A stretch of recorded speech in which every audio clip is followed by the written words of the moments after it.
បាទជំរាបសួរទូរទស្សនិកជនជាទីមេត្រីបាទសូមស្វាគមន៍មកកាន់កម្មវិធីជួបជាមួយនឹងខ្មែរ TV នៃសប្តាហ៍នេះបាទថ្ងៃនេះយើងមានសេចក្តីសោមនស្សរីករាយយ៉ាងខ្លាំងដែលបានអញ្ជើញលោកមេធាវីម្នាក់ដែលគាត់ជាមេធាវីមេធាវីអាមេរិកក៏ប៉ុន្តែគាត់ធ្វើការជាមួយនឹងសង្គមខ្មែរយើងជាយូរឆ្នាំមកហើយបាទហើយយើងបាទក៏បានអញ្ជើញបងឆាលសុងគាត់ធ្វើការនៅទីក្រុង Long Beach ជាមួយនឹង community ខ្មែរយើងជាមួយនឹងសង្គមខ្មែរយើងជាច្រើនមកដែរហើយយើងក៏មាន Laura Sound ដែលជាអ្នកដឹកនាំនៅ MAYE Center បាទមកចូលរួមថ្ងៃនេះដើម្បីយើងពិភាក្សាអំពីអ្វីដែលកើតឡើងកាលពី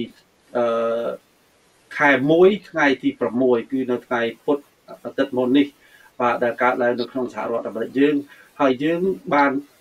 រត់ចាក់ចេញពីប្រទេសយើងមកដល់ស្រុកនេះគឺយើងសង្ឃឹមថាមិនចង់ឃើញអ្វីដូចដែលបានកើតមកពីកាលសប្តាហ៍មុននេះសោះប៉ុន្តែដល់ឥឡូវនេះវាកើតឡើងហើយយើងចង់ដឹងថាតើមានអ្វីខ្លះដែលយើងអាចធ្វើដើម្បីជួយកុំឲ្យវាកើតឡើងតទៅទៀតទៅថ្ងៃមុខហើយយើងក៏បាននាំអញ្ជើញមេធាវី Mark Coleman គាត់ចេះដឹងច្រើនអំពីច្បាប់ដែលថាអ្វីដែលយើងគួរនឹងធ្វើដើម្បីឲ្យយើងការពារកុំឲ្យអ្វីៗនឹងកើតឡើងតទៅទៀតបាទហើយហេតុដូច្នេះសូមបាយអារម្មណ៍ទូតែខ្ញុំមកជួបជាមួយនឹងបងឆាលសុងរាល់សោមហើយនឹង Mr. Mark Coleman ជំរាបសួរទាំងអស់គ្នាបាទ Hello Mark, how are you? Good. Thank you. Tom Sue, everybody. Yeah, thank you. ជាដំបូងខ្ញុំសូមអរគុណដល់ជ្រាលជ្រៅទាំងអស់គ្នាបងឆាលសុង Laura and Mark, thank you for coming. ចំណាយពេលដែលមានតម្លៃហើយពេលវេលានេះខ្ញុំថាគឺជាសំខាន់ណាស់ចំពោះសង្គមខ្មែរយើងព្រោះអ្វីដែលយើងបានឃើញកាលពីសប្តាហ៍មុននេះចាស់ប្រហែលជាគាត់ឃើញតែគាត់អត់ដឹងថាវាកើតហេតុអ្វីប៉ុន្តែគាត់ដឹងថាប្រហែលជាវាខ្លាំងហើយវានឹងវាមិនល្អទេបើនិយាយចំទៅគាត់ទោះតែគាត់ស្ដាប់បានវាមិនល្អទេព្រោះមានអ្នកវាយលបងបែកនៅ Capitol Hill នឹងវាយអញ្ចាំងរុញលបងចូលហើយធ្វើបាបប៉ូលីសអីជាច្រើនហើយមានបញ្ហាជាច្រើននៅ Capitol Hill នឹងហើយខ្ញុំចង់ដឹងថាហេតុដែលកើតឡើងហ្នឹងគឺនាំដោយសារអីដែរចង់ឲ្យបងឆាលសុងឬក៏ Laura សូមជួយបញ្ជាក់ទៅបាទហើយឲ្យយើងដឹងផងថាតើហេតុអីដែលបានរឿងនឹងកើតឡើងមកបាទចាសូមអរគុណសូមអរគុណអ៊ំប្រុសអ៊ំស្រីនាងខ្ញុំមានកិត្តិយសណាស់ដែលបានមកជួបអ្នកទាំងអស់គ្នានាងខ្ញុំជាអ្នកចាត់ការនៅមជ្ឈមណ្ឌល MAYE Center សម្រាប់សំខាន់ពួកយើងហៅ MAYE TV ដែលធ្លាប់បរៀន Civil នៅសហគមន៍នេះដើម្បីបង្រៀនហើយចែកចំណេះវិជ្ជាទៅឲ្យប្រជាជនយើងឲ្យបានដឹងផងសម្រាប់សំខាន់គឺត្រូវយល់ថាពួកយើងទាំងអស់គ្នាហ្នឹងគឺមិនមែនមកថ្ងៃហ្នឹងដើម្បីនិយាយពីរឿងគណៈបកមួយណាទេប៉ុន្តែសម្រាប់សំខាន់ជាការរៀនសូត្រដើម្បីជូនទៅប្រជាជនយើងឲ្យបានដឹងផងជាពិសេសរឿងច្បាប់ម្ល៉េះហើយ MAYE TV ឈ្មោះ Mark Coleman ជា MAYE TV ខាង Civil ម្ល៉េះហើយថ្ងៃហ្នឹងយើងចង់និយាយពីរឿងខែ1ថ្ងៃទី6ថាអ្វីហ្នឹងវាកើតឡើងខ្លះសម្រាប់សំខាន់ទៀតបើអ្នកទាំងអស់គ្នាមានសំណួរអាចបញ្ជូនសំណួរទៅ KhmerTV ពីព្រោះការ program របស់យើងនឹងធ្វើរាល់អាទិត្យម្ល៉េះហើយនឹងខ្ញុំនឹងចាប់ផ្ដើមសួរសំណួរជាភាសាអង់គ្លេសផងហើយជាជួយអ្នកការបកប្រែផងម្ល៉េះហើយសូមទោសផងចុះអ៊ំបើសិនមានខ្ញុំខុសឆ្គងកន្លែងណានៅការនិយាយភាសាខ្មែរពីព្រោះនាងខ្ញុំមកប្រទេសសហរដ្ឋអាមេរិកតាមពី10ឆ្នាំហើយការរៀនសូត្រខ្មែរគឺតាមមើលកុនទេអ៊ំម្ល៉េះហើយសូមទោសផងបើសិនខុសឆ្គងកន្លែងណា So Phu Charles តើពូចង់បន្ថែម Yes ខ្ញុំសូមការអនុញ្ញាតពុកម៉ែមីងបងប្អូនជាទីគោរពរាប់អានគោលការណ៍ដែលយើងបានមកជួបគ្នាថ្ងៃនេះគឺយើងចង់ពំនាំមកនៅអ្វីទៅដែលហៅថាសារៈសំខាន់ដើម្បីចែកចាយជូនទៅដល់ពុកម៉ែមីងបងប្អូនឲ្យយល់អំពីស្អីដែលហៅថារដ្ឋធម្មនុញ្ញពិតប្រាកដស្អីដែលហៅថាច្បាប់ហើយនឹងសិទ្ធិរបស់យើងដែលជាគេហៅថាជនជាតិអាមេរិកជនជាតិអាមេរិកខ្មែរអាមេរិកហ្នឹងតើគឺថានៅក្នុងការអនុវត្តអ្វីក៏ដោយគឺថានេះជាគំនិតដែលយើងបានរួមផ្សំគ្នាដើម្បីយកមកចែកចាយក្នុងការអប់រំជូនដល់ពុកម៉ែមីងបងប្អូន តទៅថ្ងៃមុខពីព្រោះយើងនៅមានការច្រើនណាស់ដែលយើងនឹងទៅចែកវែកញែកប៉ុន្តែដើម្បីឲ្យយើងយល់អំពីអត្ថន័យអ្វីទៅដែលហៅថារដ្ឋធម្មនុញ្ញសហរដ្ឋអាមេរិកអ្វីទៅដែលហៅថាការទូនាទីរបស់រដ្ឋាភិបាលតើរដ្ឋាភិបាលនឹងបង្កើតពីឆ្នាំណាតាំងពីឆ្នាំណាតើទូនាទីរបស់គេមានអីខ្លះហើយទូនាទីរបស់យើងនេះដែលជាប្រជាពលរដ្ឋនឹងមានអ្វីខ្លះដែរនោះតើតែយើងឆ្លៀតឱកាសនេះដើម្បីត្រួតពិនិត្យនៅអ្វីដែលកើតមានឡើងអភូតហេតុដែលកើតមានឡើងកាលពីថ្ងៃទី6ខែមករាកន្លងមកនេះដូច្នេះខ្ញុំសង្ឃឹមខ្ញុំទាំងអស់គ្នាសង្ឃឹមថានេះជាការអប់រំមិនមែនដែលយើងមកនេះទៅចែកគ្នាដោយប្រកាន់នៅគណៈបកណាមួយឬក៏ចូលទៅក្នុងគណៈបកណាមួយអត់ទេគឺយើងមានគោលគំនិតច្បាស់លាស់ដោយយល់ឃើញថាបងប្អូនប្រជាពលរដ្ឋយើងមានការចាំបាច់ត្រូវចេះយល់ដឹងអំពីសិទ្ធិរបស់ខ្លួននីមួយៗហើយថ្ងៃនេះតែផងដែរគឺជាថ្ងៃដ៏ចំពោះខ្ញុំគឺជាថ្ងៃដ៏អស្ចារ្យមួយដែលយើងបានចូលរួមដោយលោក MAYE Civil គេហៅថា Civil Rights Attorney ដែលគាត់បានចំណាយពេលវេលារបស់គាត់ដ៏មានតម្លៃរបស់គាត់មកជួយដឹកនាំហើយនឹងបំភ្លឺឲ្យយើងទាំងអស់គ្នាបានយល់អំពីសារៈសំខាន់នៃអ្វីដែលយើងនឹងរៀបចំហើយកិច្ចការនេះយើងនឹងទៅចែកនឹងយូរអង្វែងបាទនឹងយូរអង្វែងជាការអប់រំមួយដែលសង្ឃឹមថាបងប្អូននឹងអាចក្រេបជញ្ជក់យកនៅខ្លឹមសារហើយនឹងចំណេះដឹងពីគាត់ហើយក៏សូមអរគុណលោក Tony Lai ដែលបានផ្ដល់នូវកិត្តិយសដល់យើងទាំងអស់គ្នាបានមកចូលរួមនៅក្នុងថ្ងៃនេះបាទសូមអរគុណ Mark, we have one question for you from Tony, and that is, what is the significance of January 6th, 2020? Why that day, and what had happened, and what led to it? Well, I will try to answer that question. That's many questions, actually. I'll roll up in one. First, I want to say thank you to KhmerTV for airing this show on such short notice. And I'm very happy to be here with two of my very favorite people, Laura Som and Charles Song, who I've worked with a lot and gotten to know. So let's dive right in. គាត់ថាទីដំបូងសូមអរគុណលោកគ្រូ Tony ដែលបានផ្ដល់ឱកាសឲ្យមាន program នេះហើយគាត់មានការរីករាយណាស់ដែលបានចូលមក program នេះជាមួយមិត្តភ័ក្តិជិតដិត2នាក់នាងខ្ញុំហើយនិងលោកគ្រូ Charles ម្ល៉េះហើយតោះយើងចាប់ផ្ដើម So January 6th was the day on which the United States Congress met together in what's called a joint session, which is unusual, but it involves both the House of Representatives, which Congressman Lowenthal from our area is our representative, and the U.S. Senate, for which we have two senators, of which Kamala Harris, who is about to become the vice president, is one, and Dianne Feinstein from San Francisco is the other. So this was the day which followed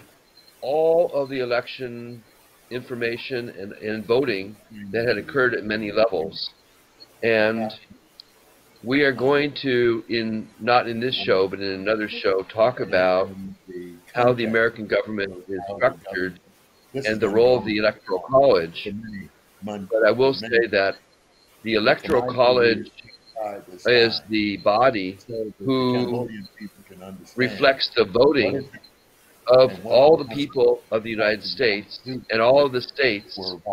and adds up all the votes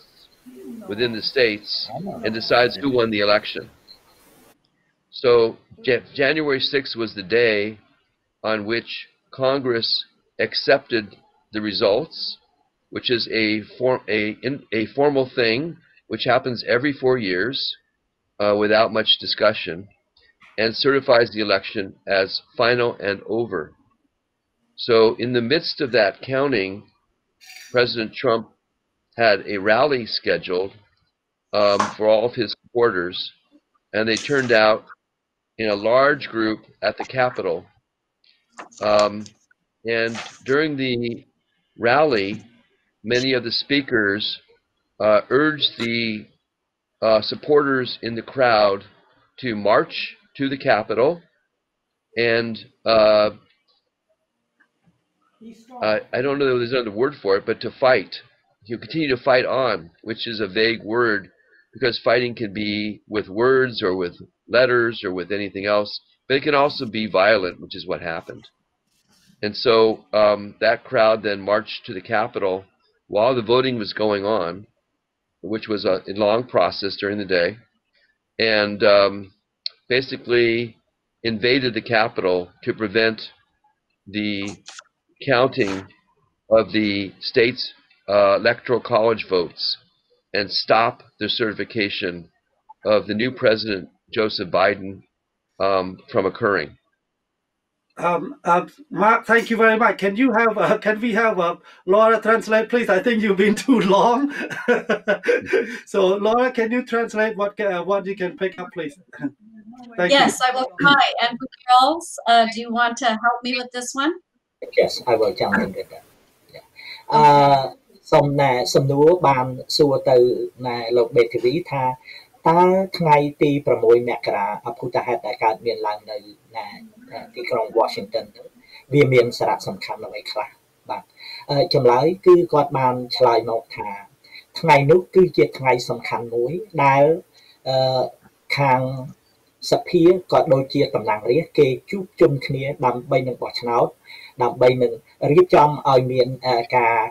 លក្ខន្តិកៈអ្វីផ្សេងនៅក្នុងបែបបទដើម្បីតម្រាយតម្រង់គឺជាថ្ងៃដែលចាំបាច់របស់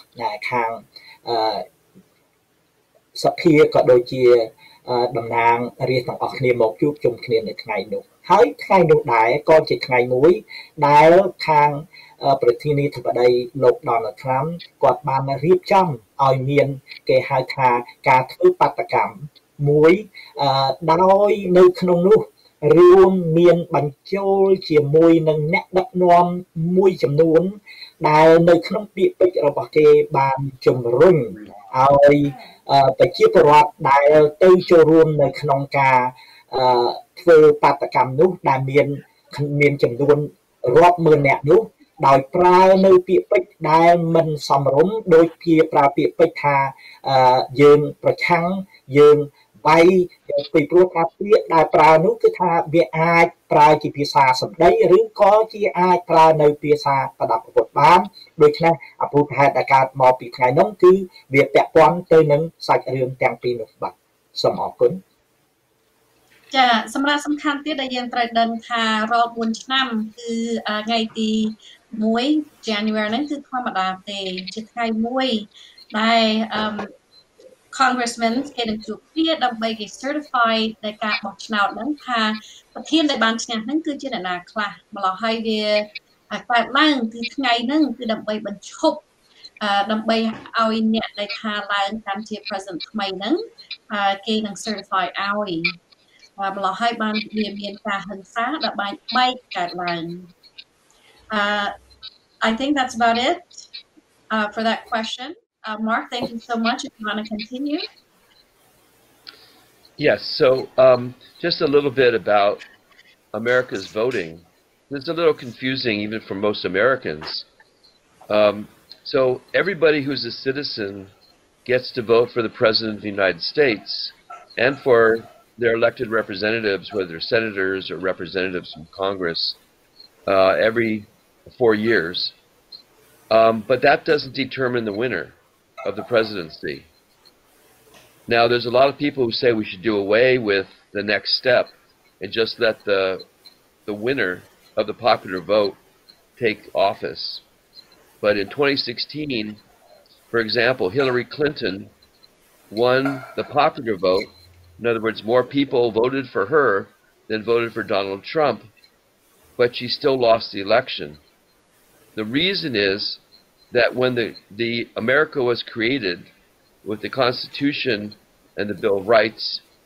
they gave states a certain amount of power over the election. They didn't want the small states to be drowned out by the big states. So every state gets assigned a number of votes. And those votes are what's called the Electoral College. And so in order to become elected president, you have to win a majority of electoral votes, which are each state's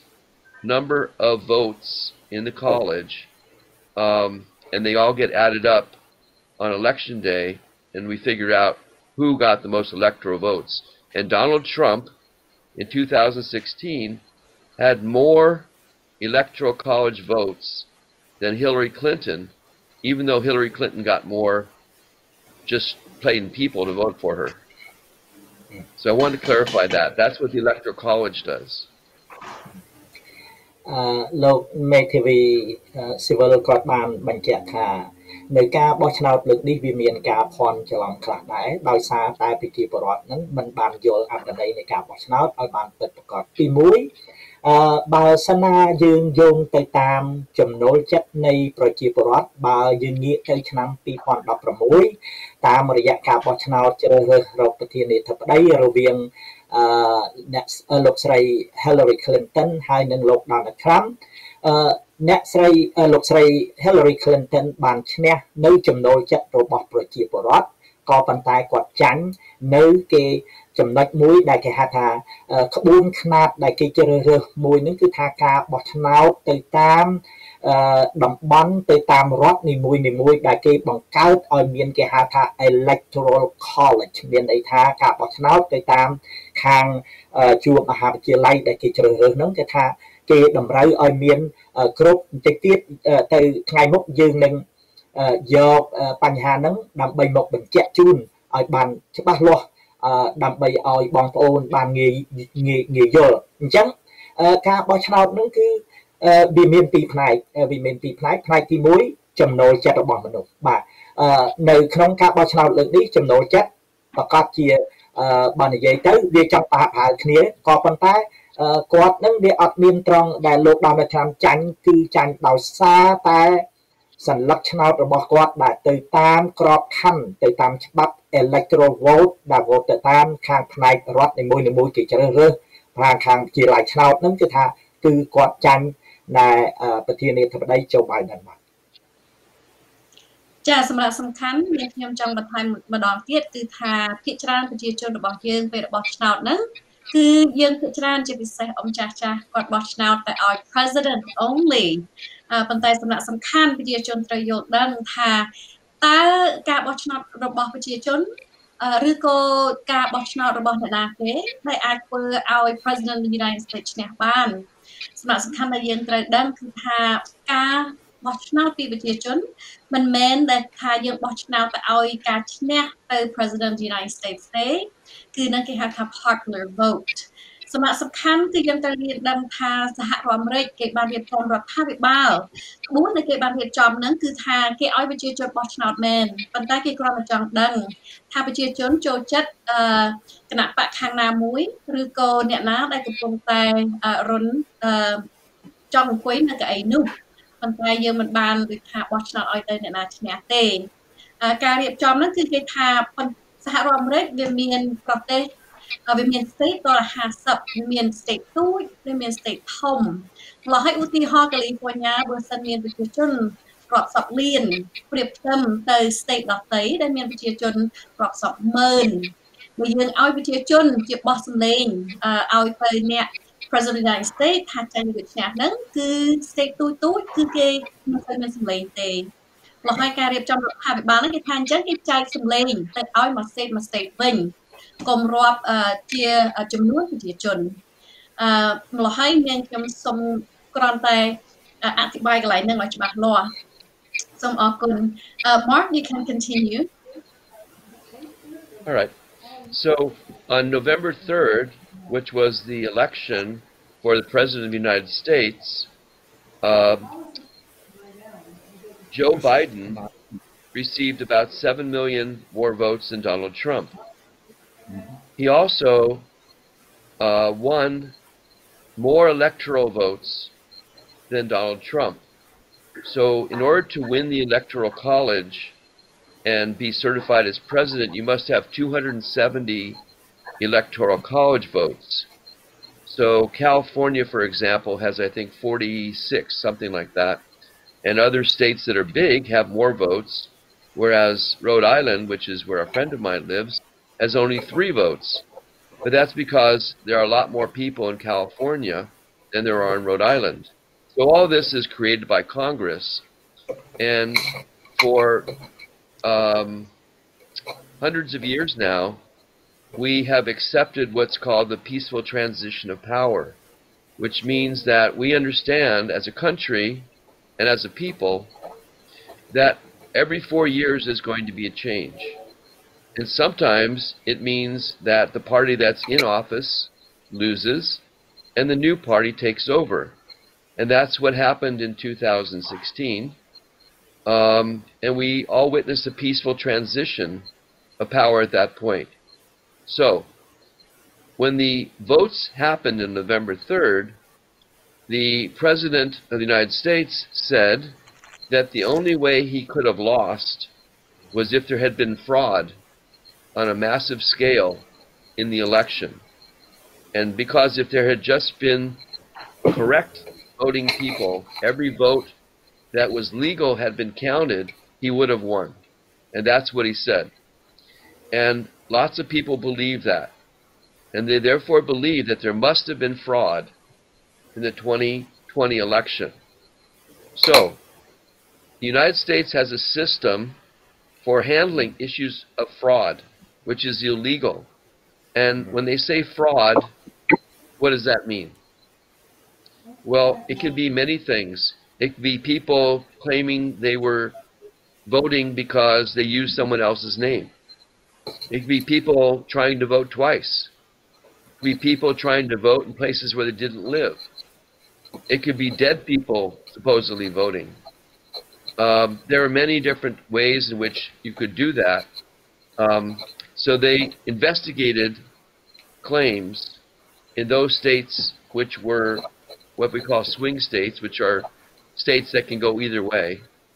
And we looked at all the fraud, and they raised all those questions when the election was over, and they found no evidence when they went through the votes that fraud had been committed in any scale that would have affected the election. So that's the first most important point about what is going on. So we have to talk about truth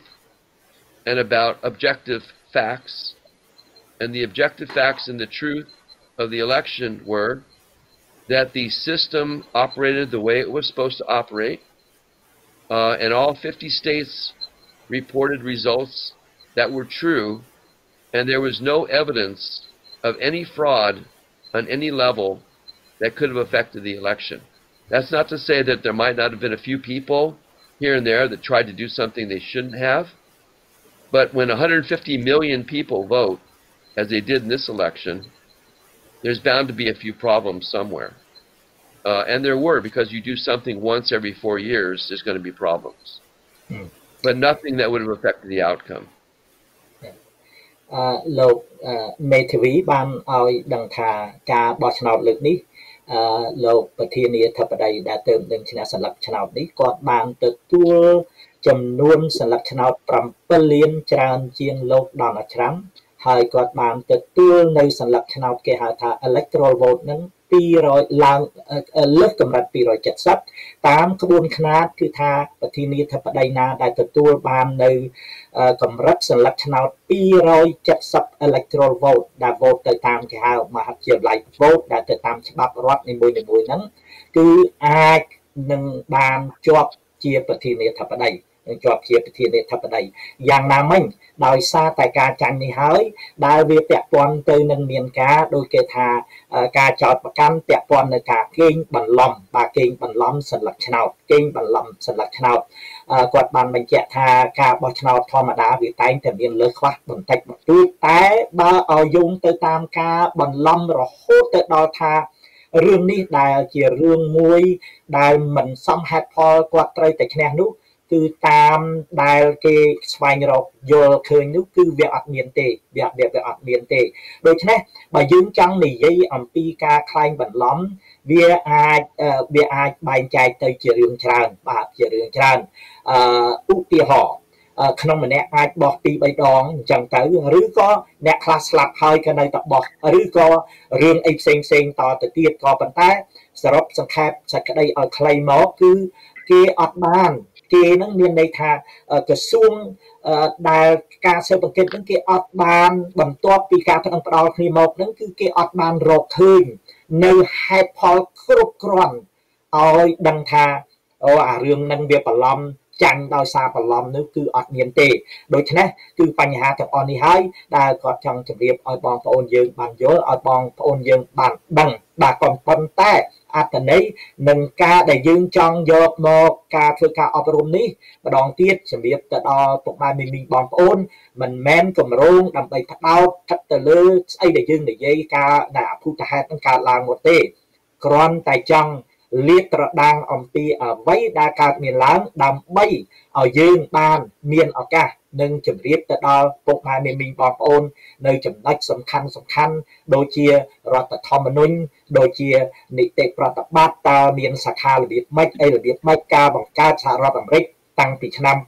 1776វាយ៉ាងម៉េចអីយ៉ាងម៉េចហ្នឹងខ្ញុំគ្រាន់តែចង់បើកវងកញ្ចក់ត្រង់ចំណុចហ្នឹងដើម្បីជម្រាបទៅដល់ពុកម៉ែមីមីបងប្អូនឲ្យបានយល់បាទសូមអរគុណចាសូមអរគុណលោកពូសម្រាប់សំខាន់ទៀតដែលយើងត្រូវដឹងថារាល់4ឆ្នាំគឺរឿងអស់នេះគឺកើតឡើងដោយការយើងបោះឆ្នោតឲ្យ President of the United States សម្រាប់សំខាន់គឺថាពេលដែលយើងបោះឆ្នោតហើយគឺត្រូវមានការគេហៅផ្លាស់ប្ដូរអ្នកដែលមានអំណាច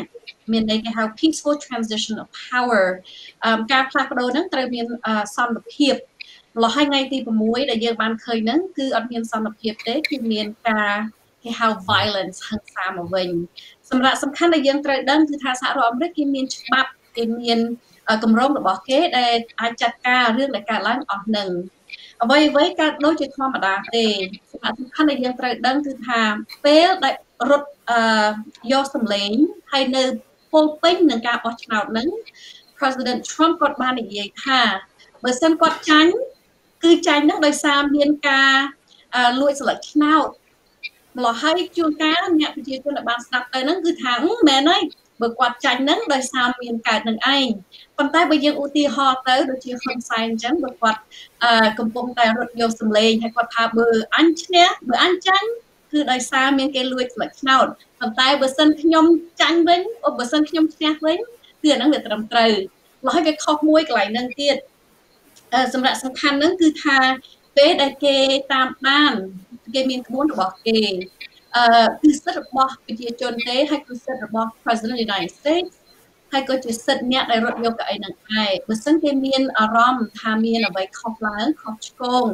គេអាចឡើងទៅដល់តុលាការដើម្បីឲ្យមានការតាមដានកើតឡើងសម្រាប់សំខាន់គេតាមដានអស់ហើយម្ល៉េះហើយគេមិនបានឃើញអ្វីដែលខុសធំដុំដែលរហូតដល់ប៉ះទៅដល់ស្លឹកឆ្នោតទេឧទាហរណ៍បើយើងជាអ្នកចំការ I just want to add a little bit on top of what you have said and what they have translated ខ្ញុំចង់បញ្ជាក់បន្ថែមបន្តិចអំពីចំណុចសំខាន់2ដែលបានលើកឡើងមកគឺទី1គាត់ថាគាត់និយាយពីរឿងអ្នកដែលស្លាប់ហើយបោះឆ្នោតបានបាទហើយបញ្ជាក់មកទី1ទៀតគឺម៉ាស៊ីនដែលរាប់មិនត្រឹមត្រូវទី1គឺអ្នកស្លាប់ហើយបោះឆ្នោតគឺធម្មតាអ្នកស្លាប់ហើយមិនអាចងើបបោះឆ្នោតបានទេបើហើយគេបានស៊ើបអង្កេតមានមេធាវីខាង Donald Trump ហ្នឹងគេតវ៉ាពីរឿងអ្នកស្លាប់បោះឆ្នោតដល់ហើយទៅគេក៏បានធ្វើការស៊ើបអង្កេតដល់ពេលគេស៊ើបអង្កេតទៅគេឃើញថាប្រពន្ធហើយនឹងប្តីឈ្មោះដូចគ្នាពេលប្តីស្លាប់ទៅប្រពន្ធនៅរស់ដល់ប្រពន្ធនៅរស់ប្រពន្ធនឹងហើយអ្នកបោះឆ្នោតដល់ពេលគេធ្វើការស៊ើបអង្កេតឃើញទៅគឺប្រពន្ធនឹងអ្នកនៅរស់អ្នកបោះឆ្នោតព្រោះហើយគឺការខុសហ្នឹងគឺអត់មានខុសទេគឺបោះឆ្នោតហ្នឹងគឺត្រឹមត្រូវហើយមួយទៀតអំពីរឿងម៉ាស៊ីនដែលថាបោះឆ្នោតម៉ាស៊ីនហ្នឹងវាមានបញ្ហានៅ state Georgia នៅ state Georgia គេរាប់ដៃ3ដងរាប់នឹងដៃ3ដងប្រមាណឆ្នោតសន្លឹកឆ្នោតរាប់លានសន្លឹកឆ្នោតគេរាប់នឹងដៃ3ដងម្ល៉េះហើយគឺអត់មែនម៉ាស៊ីនទេអានេះគឺរាប់ដៃម្ល៉េះហើយយើងថាម៉ាស៊ីនវាខូចឥឡូវគេជប់ប្រើម៉ាស៊ីនគេប្រើដៃនៅតែរាប់ចូលរាប់ឡើងនៅតែឈ្នះដដែល those are the 2 points I want to add. I think, Mark, you probably understand what I'm talking about. That the hand count in the state of Georgia 3 times, and it still come out. The result is not much different for like a couple hundred votes or something. Okay, you can go ahead, continue, Mark. So thank you. Okay, well, you're getting a little ahead of the story here. I was coming to the recount part. So after the elections were certified by the electors in the state, it's the right of either candidate that was within a certain percentage of winning to challenge the results and demand a recount. So the Republican Party challenged a number of the election results in the states that mattered. I think virtually all the states that were important to the win for President-elect Biden were challenged. And so recounts were held in all these states, including, as Tony pointed out, in Georgia, they did actually a hand count. That means they looked at every single ballot by hand, and they went through and made sure that the names matched, the signatures matched, and they wanted to make sure that the election was accurate. It is also important to know that in the United States, the elections are not handled by the federal government. They are handled by each state individually. So each state is responsible for making sure that its elections are fairly held. And the federal government has issued laws called the Voting Rights Act, which make sure that every citizen has a right to vote and that is respected in all the states. But essentially the states control each state's voting. And most of the states are controlled by Republican legislatures who are very strict about making sure that the election results are accurate, as are the Democrats. Everyone wants the results to be accurate. So as Tony pointed out, all these recounts that happened across the country, and there were many of them, proved no change in the results. A few votes here and there were different, perhaps, but no change in the electoral results. And by the way, you need 270 electoral votes to win. President-elect Biden had 306 electoral votes, and President Trump had, I think, 232. So what was considered a landslide in 2016 happened again in 2020. 306 votes is a large margin of victory. I'll stop there. Okay. រៀបជូនទៅដល់ពុកម៉ែមីបងប្អូនថានៃការបោះឆ្នោតនៅសហរដ្ឋអាមេរិកធម្មតាយើងធ្លាប់បានឮហើយថាការបោះឆ្នោតគឺនៅក្រោមការអបក្តាប់របស់រដ្ឋាភិបាលយ៉ាងណាមិញនៅក្នុងសហរដ្ឋអាមេរិកមិនមែនអញ្ចឹងទេការបោះឆ្នោតគឺនៅការអបក្តាប់ការគ្រប់គ្រងរបស់រដ្ឋនីមួយៗអញ្ចឹងមានន័យថានៅក្នុង party ទាំងពីរគឺគណៈបកនយោបាយធំទាំងពីរគណៈបកជាតិធិបតេយ្យក៏ដូចជាគណៈបកសាធារណរដ្ឋគឺគេមានការតឹងរ៉ឹងណាស់នៅក្នុងការត្រួតពិនិត្យនៅក្នុងការបោះឆ្នោតអញ្ចឹងហើយបានលើកទៅឧទាហរណ៍ដូចជាអ្វីដែលកើតមានឡើងនៅរដ្ឋ Georgia ថ្មីនេះគេមិនត្រឹមតែរាប់ទៅតាមសន្លឹកឆ្នោតដោយប្រើម៉ាស៊ីននោះទេគឺគេរាប់នឹងដៃតែម្ដងបាទគេរាប់នឹងដៃហើយគេមិនបានរកឃើញថានៅត្រង់ចំណុចណាមួយដែលធ្វើឲ្យមានការកេងបន្លំសន្លឹកឆ្នោតរហូតទៅដល់វាមិនអាចคล้ายទៅជាពិធីនេធិបតីបាននោះទេបើយើងត្រួតពិនិត្យឲ្យមែនតែនទៅយើងឃើញថាសន្លឹកឆ្នោតដែលលោកប្រធានាធិបតីថ្មីដែលបានទទួលមានចំនួន306សន្លឹក electoral vote បាទ electoral vote មិនមែនចំណូលចិត្តរបស់ប្រជាពលរដ្ឋទេរីឯលោក Donald Trump គាត់បានទទួលត្រឹមតែ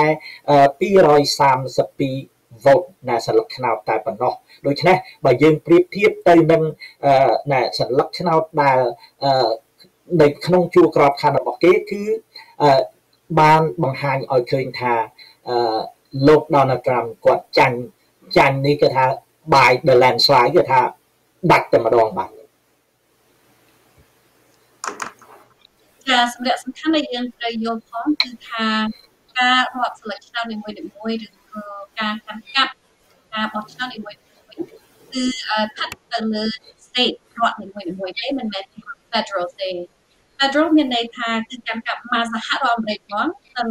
50រដ្ឋមកហើយសំខាន់ដែលយើងត្រូវយល់ដឹងគឺ state នីមួយៗគឺគេមាន control គេជាអ្នកកាន់កាប់ការរាប់ស្លឹកឆ្នោតរបស់ខ្លួន some often. Mark, you can continue.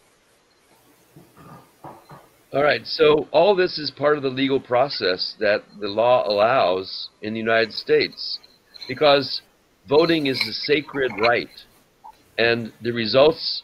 and the accuracy of the results are so important to American democracy that we want to make absolutely certain that we have everything right.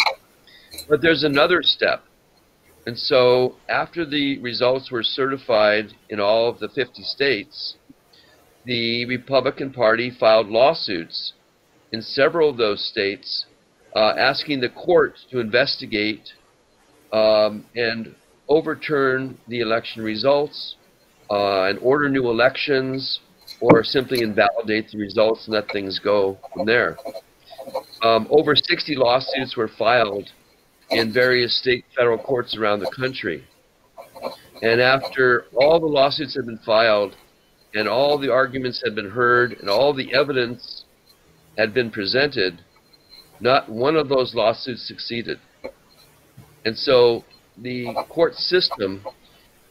which is different judges, many of whom had been appointed by Republican presidents, including Donald Trump, all found that there had been no fraud and no basis to order new elections or overturn the old results. And that should have cleared the way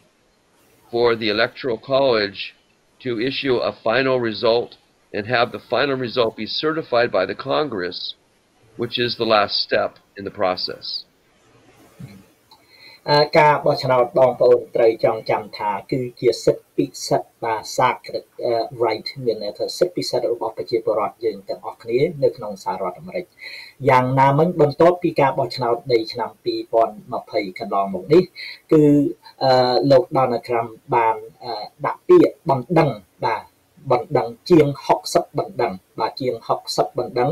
ដើម្បីយោងទៅតាមការយល់ដឹងរបស់គាត់ដោយការចោទប្រកាន់ទៅលើថាអ្វីដែលកើតមានឡើងគឺសុទ្ធតែមានការក្លែងបន្លំក៏ប៉ុន្តែក្រោយពីការស្វែងយល់ដឹងអំពី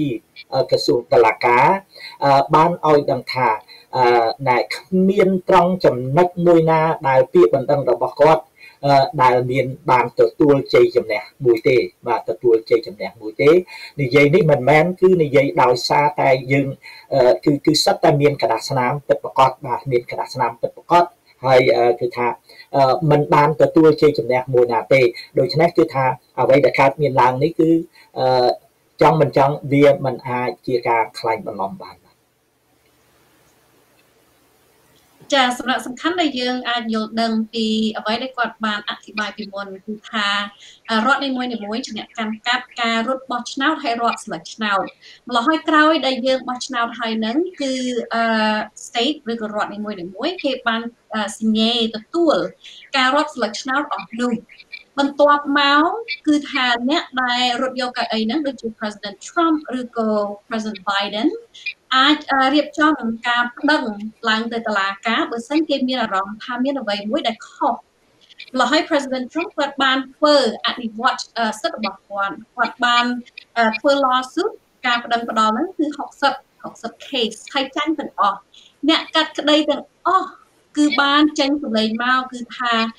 ការបោះឆ្នោតអស់ហ្នឹងគឺស្របតាមច្បាប់ទាំងអស់គ្មានអ្វីដែលត្រូវខុសទេហើយក៏គ្មានអ្វីដែលពួកគាត់មើលទៅហើយរកឃើញថាផុសតាងមានខុសសម្រាប់សំខាន់ដែលយើងត្រូវយល់ដឹងគឺថាអ្នកដែលកាត់ក្តីអស់នោះហើយ3ឬក៏ភាគច្រើនដែរគឺជាអ្នកដែល President Trump ខ្លួនគាត់ជាអ្នកតែងតាំងពួកគាត់ក៏បានយល់ដឹងដែរថាការបោះឆ្នោតហ្នឹងគឺស្របតាមច្បាប់ណាស់ម្ល៉េះហើយគឺការ lawsuit ផ្ដល់ហ្នឹងគឺគេកាត់ចោលទាំងអស់ បន្ទាប់មកគឺជំហានចុងក្រោយគឺថា Congress គាត់ត្រូវ